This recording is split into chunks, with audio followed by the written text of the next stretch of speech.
Bismillahirrahmanirrahim. Alhamdulillahi Rabbil Alameen. Allahumma salli ala Muhammadin wa ali Muhammad. Assalamu alaikum wa rahmatullahi wa barakatuh. Imagine que quelqu'un qui est curieux à propos de l'islam vient te dire « Je voudrais suivre ton prophète, mais explique-moi comment est-ce que Muhammad est devenu prophète. » L'histoire que Bukhari nous présente, les sunnites en général, est que le prophète Muhammad ne connaissait pas qu'il est prophète. Ça c'est jusqu'à 40 ans. Une fois qu'il a rencontré l'ange sur la montagne, il a douté de sa prophétie lui-même. Un prophète qui doute qu'il est prophète. Il a été rassuré par des personnes qui ne sont ni prophètes ni des anges. Et cette rassurance, dans cette panique-là, Bukhari nous dit que le prophète est allé jusqu'à tenter de se suicider, mais plus d'une dizaine de fois. Et ça, c'est la 5e injustice contre le messager d'Allah sallallahu alayhi wa sallam, dont on va vous expliquer dans cette vidéo, inshallah ta'ala. On va vous comparer comment est-ce que le prophète Moussa et le prophète Issa sont devenus prophètes, et vous allez voir que, comme toujours, les gens qui ont écrit la vie du prophète l'ont toujours humilié et rabaissé par rapport au prophète Moussa et au prophète Issa alayhi salam jami'an. On nous dit que le prophète était sur la montagne, l'ange lui apparaît et lui dit « Iqra ». Et il dit « Ma anabi qari ». C'est dans Sahih al-Bukhari, le hadith de 1982.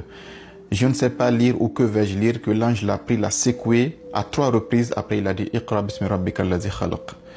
D'abord, un ange qui dit à quelqu'un « lis » sans lui présenter un document, c'est absurde. Normalement, quand tu veux dire à quelqu'un « fais quelque chose », c'est qu'au préalable, tu l'avais déjà dit « voici le texte, lis ce que je t'ai présenté » ou « lis ce que je t'avais enseigné ». Et ça, c'était la vérité, car avant la rencontre, le prophète avait tout le Coran dans son cœur, et ça, c'est la version de Ahlul Bayt alayhi salam.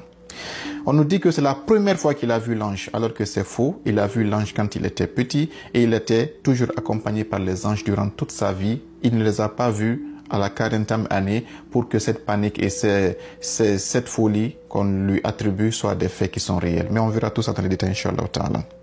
Le prophète est descendu de la montagne, apeuré. Il a dit à Khadija, Ya Khadija, inni khashitu, qad khashitu ala nafsi. J'ai peur pour moi. Je suis devenu fou. Je perds la tête.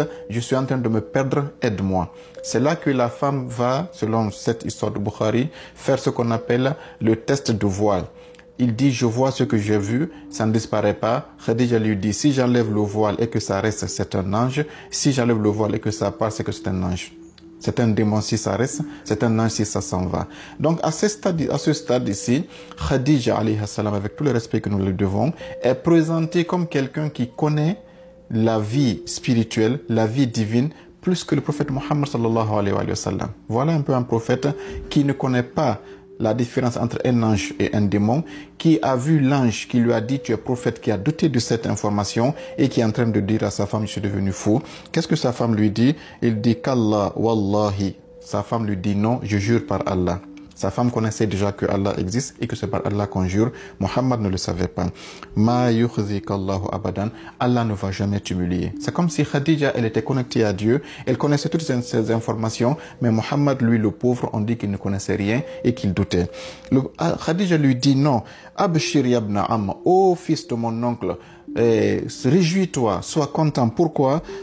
Inni la arju an takuna nabiyya hadhihi al-umma. Moi Khadija, j'ai une grande espérance que c'est toi qui es le prophète de cette communauté. Khadija a été informée de tout ça. Mohammed, lui, n'était pas informé. On verra que cette information était propagée, elle était populaire et elle était connue par tout le monde, sauf par qui? Par le principal concerné, Muhammad sallallahu alayhi wa sallam, selon les sunnites. Qu'est-ce que Bukhari dit, selon toujours Aïcha? Que le prophète n'était pas encore convaincu. Malgré tout ce que sa femme lui a dit, ça n'a pas marché. Khadija a dit, attends, je me rappelle, j'ai un oncle. Et cet oncle-là, qu'est-ce qu'on dit ici? Wakana imra'an tanassara fil jahiliya. C'était un homme qui s'était converti au christianisme.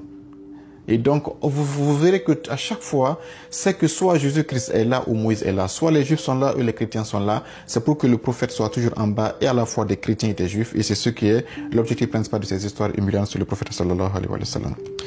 Et quand ils sont venus, imaginez un peu la scène, un prophète qui tremble, je suis fou, j'ai vu des démons, aide-moi ma femme. La femme lui parle, elle fait ce qu'elle peut, ça ne marche pas. Elle le prend comme un petit bambin, astaghfirullah pour ça. Mais c'est comme ça que c'est décrit. Et elle va voir le psychologue pour essayer de voir si son mari est devenu fou ou pas.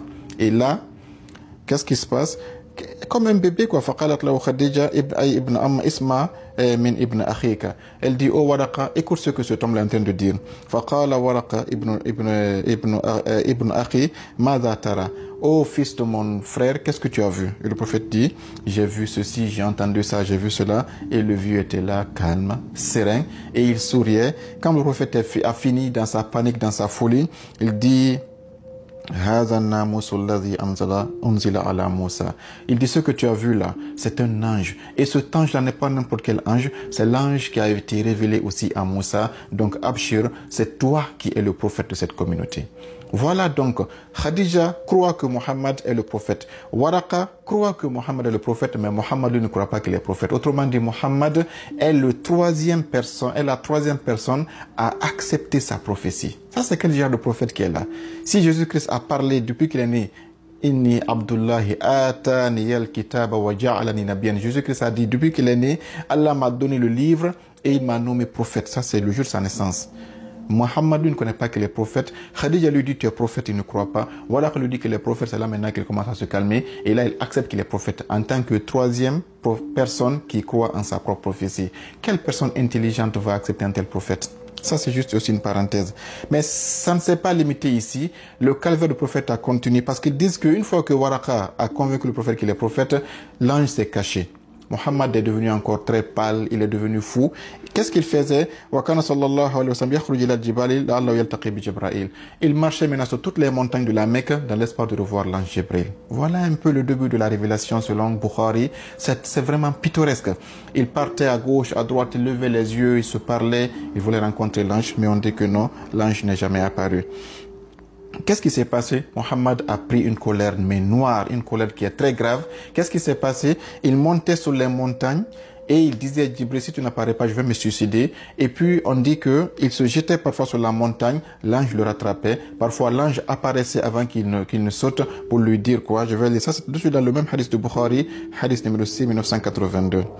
Fakama, il dit ici, وفترة الوحي فترة حتى حزن رسول الله صلى الله عليه وسلم حزنا عدى منه مرارا كي يتردى من رؤوس الشواهق الجبال فكلما أوفى بذروة جبل لكي يلقي منه نفسه تبدى له جبريل. Chaque fois qu'il voulait se jeter sur la montagne, Jibril lui apparaissait. فقال يا محمد إنك رسول الله حقا.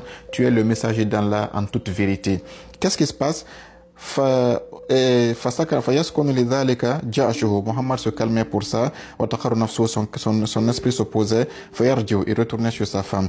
فإذا طالت عليه فترة. Et si un long moment vient aussi, il ne voit pas Jabraïl, غدا لمثل ذلك. Il allait encore monter sur la montagne. فإذا أوفى بذروة جبل. Quand il va atteindre encore le sommet d'une montagne, تبدى له جبرائيل. Et c'était le jeu qui était là. C'est-à-dire que Jibril se cache, Mohammed va sur les montagnes, il attend pour recevoir un verset, ça ne vient pas. Il veut sauter, Jibril lui dit, attends, ne saute pas, c'est toi le messager d'Allah.